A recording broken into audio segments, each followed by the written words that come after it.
Salam damai sejahtera, saudara-saudariku terkasih dalam Kristus Yesus.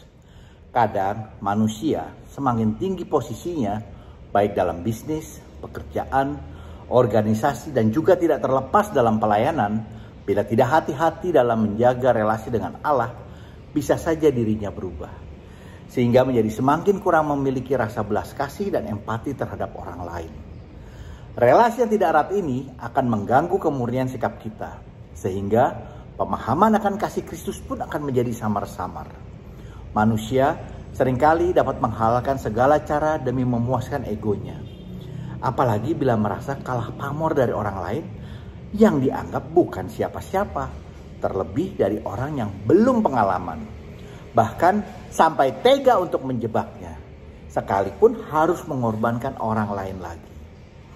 Inspirasi bacaan kitab suci diambil dari Yohanes 8 ayat 1-11. Dikisahkan pagi-pagi benar saat Yesus sedang berada di bait Allah, datang ahli-ahli Taurat dan orang-orang Farisi membawa seorang perempuan yang kedapatan berbuat zina.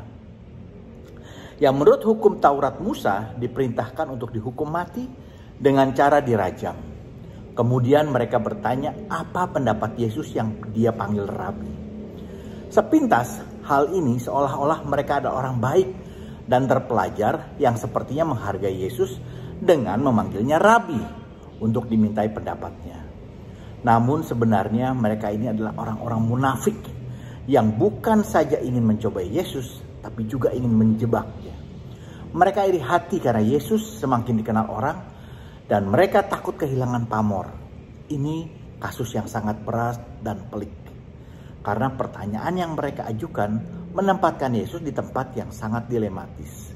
Di mana kalau Yesus menyetujui penghukuman mati, maka Yesus sudah menyalahi hukum penguasa Romawi. Di mana saat itu yang bisa menjatuhkan hukuman mati adalah hanya pemerintah Romawi. Seperti dikatakan dalam Yohanes 18 ayat 31b. Serta hal ini juga tentunya akan bertentangan dengan ajaran cinta kasih dan pengampunan yang Yesus sendiri dengungkan, di mana integritasnya sebagai seorang guru juga akan dipertanyakan. Sebaliknya, bila Yesus melarang mereka merajam perempuan itu dan menyuruh memberi pengampunan sesuai ajaran kasihnya, ini tentu juga berbahaya. Karena artinya Yesus sudah terang-terangan melawan hukum Taurat dan harus dihadapkan kepada mahkamah agama yang anggotanya adalah kelompok mereka yang memang ingin menjatuhkan dan menjebak Yesus tadi. Yang menyedihkan, dikatakan mereka ada di bait Allah. Bait Allah adalah tempat yang kudus, yang harusnya merupakan tempat untuk memperoleh pengampunan. Tapi apa yang dilakukan oleh para ahli-ahli Taurat dan orang-orang Farisi tadi, yang notabene dianggap orang yang sangat melek kitab suci. Mungkin mereka bahkan hafal isi kitab suci.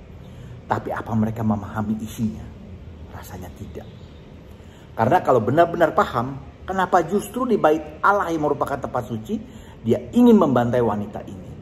Bukankah sudah selayaknya di rumah Tuhan, kita justru bisa memperoleh kedamaian dan boleh mengalami kasih Tuhan? Tapi kenapa di sini terjadi sebaliknya? Anehnya, Yesus yang ditanya pendapatnya oleh ahli Taurat dan orang-orang Farisi ini bukannya menjawab, tapi malah membungkuk. Lalu menulis di tanah dengan jarinya.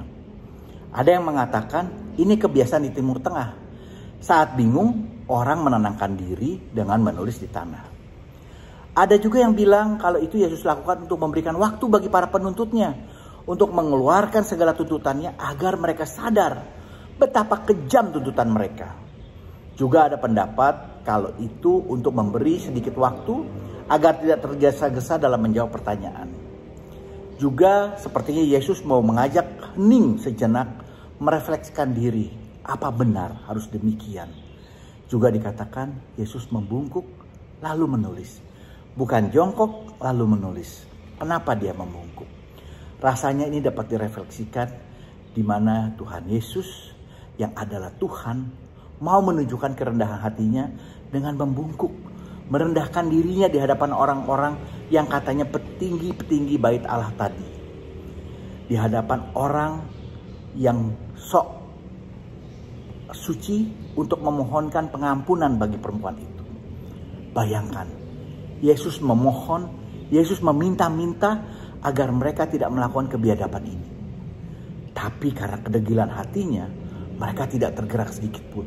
Sehingga mereka terus mendesak dengan bertanya. Yesus pun akhirnya bangkit dan berkata, "Barang siapa di antara kamu tidak berdosa, hendaklah ia yang pertama lemparkan batu kepada perempuan itu." Jawaban ini sangat tepat dan bijaksana. Ini telah melepaskan Yesus dari jebakan yang mereka buat. Karena jawaban itu tentunya tidak melawan hukum Taurat Musa, tidak melawan hukum penguasa Romawi, maupun hukum cinta kasih yang Yesus sendiri ajarkan. Bahkan di sini Yesus memberikan standar baru. Siapa yang berhak melempar batu untuk menghukum mereka, yaitu mereka yang tidak berdosa. Sebenarnya apa sih yang Yesus tulis di tanah? Ada banyak pendapat dari para ahli mengenai hal ini.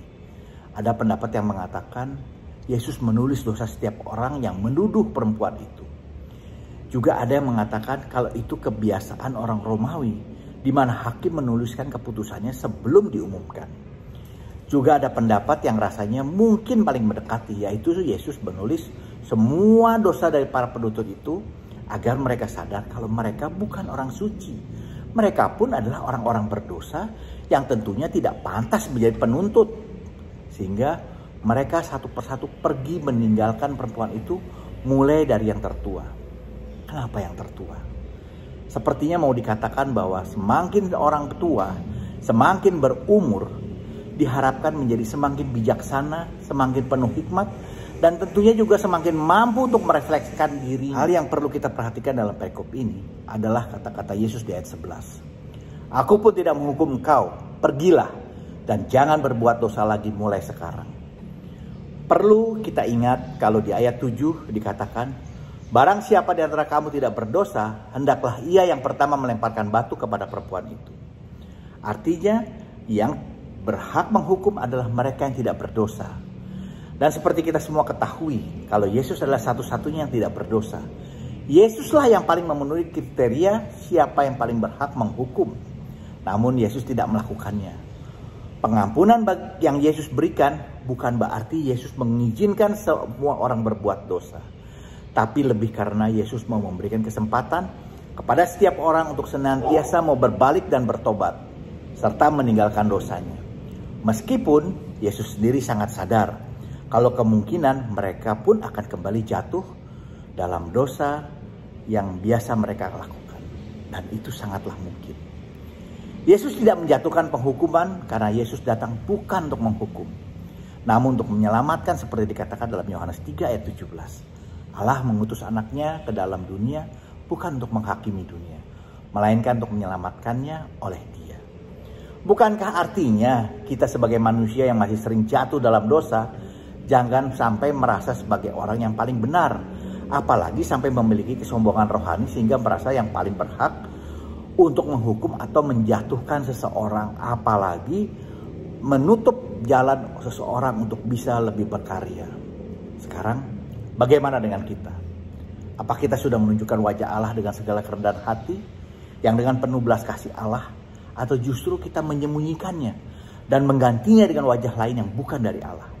Mari kita coba ambil waktu sejenak, kita berefleksi. Bagaimana dengan kita? Bila ada masukan, mohon berikan komentar Anda. Jangan lupa di subscribe dan like. Juga di share agar kita dapat saling memberkati. Amin. Tuhan Yesus memberkati kita semua.